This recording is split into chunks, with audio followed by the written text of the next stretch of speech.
৮৮ বছৰ বয়সত ভৰি দিলে বিশিষ্ট সাহিত্যিক ডক্টৰ নগেন শইকীয়াই। ডিব্ৰুগড়ৰ বাসগৃহত গুণমুগ্ধ আৰু শুভাকাংক্ষীয়ে মৃতভাষৰ স্ৰষ্টাক জনালে জন্মদিনৰ শুভকামনা। জন্মদিনৰ দিনটোত কিছু অসুস্থ হৈ থকা বৰ্ষীয়ান সাহিত্যিকগৰাকীৰ কাষত উপস্থিত হ'ল অসম জাতীয় পৰিষদৰ সভাপতি লুৰিণজ্যোতি গগৈ।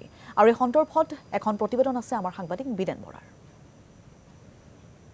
৮৮ বছৰ বয়সত ভৰি দিলে বৰেণ্য অসমীয়া ডক্টৰ নগেন শইকীয়া ছাৰে।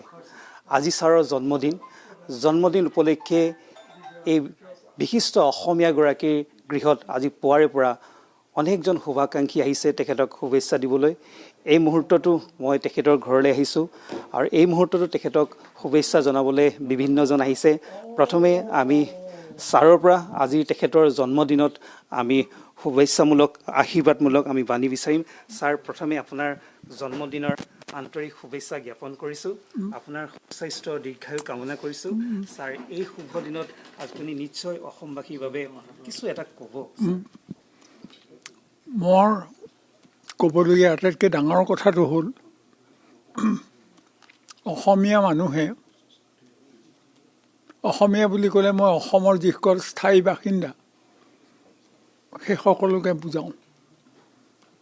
ইয়াত কোনো জাতি ধৰ্ম ভাষাৰ পাৰ্থক্যৰ প্ৰশ্ন নাই। এই মানুহখিনিয়ে যদি নিজকে ভালকৈ চিনি নাপায় তেতিয়াহ'লে আমাৰ ভৱিষ্যতটো অন্ধকাৰৰ দৰে হ'ব। নিজকে চিনি নাপায় মানে এই ৰাজ্যখনৰ, এই দেশখনৰ যিটো তাৰ মানৱীয় যিবোৰ চেতনা,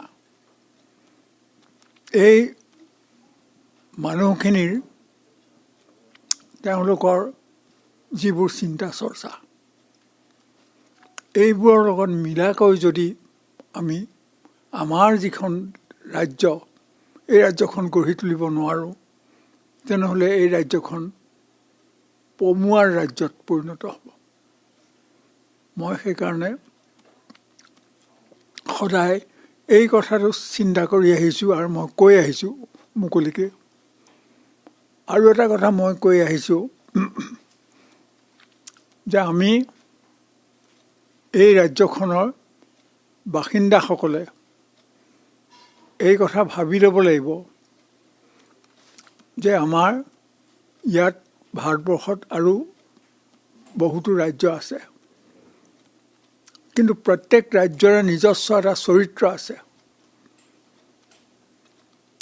আৰু সেই চৰিত্ৰবোৰ আমি দেখিছোঁ যে তেওঁলোকে ৰক্ষা কৰিবৰ কাৰণে নিজৰ ৰক্ষা কৱচ কিছুমান তৈয়াৰ কৰি লৈছে। আমাকো ৰক্ষা কৱচ লাগে। আমি যদি ৰক্ষা কৱচ নাপাওঁ তেনেহ'লে এই ৰাজ্যখন এসময়ত ই কেৱল আন বহু মানুহৰ ই এখন হেৰিয়াৰ ঠাই হ'ব। ই অসমৰ খিলঞ্জীয়া মানুহৰ আধিপত্য থকা এখন ৰাজ্য হৈ নাথাকিব। আমি কাকো ঘিণ কৰিব নালাগে, কাকো আমি বেলেগে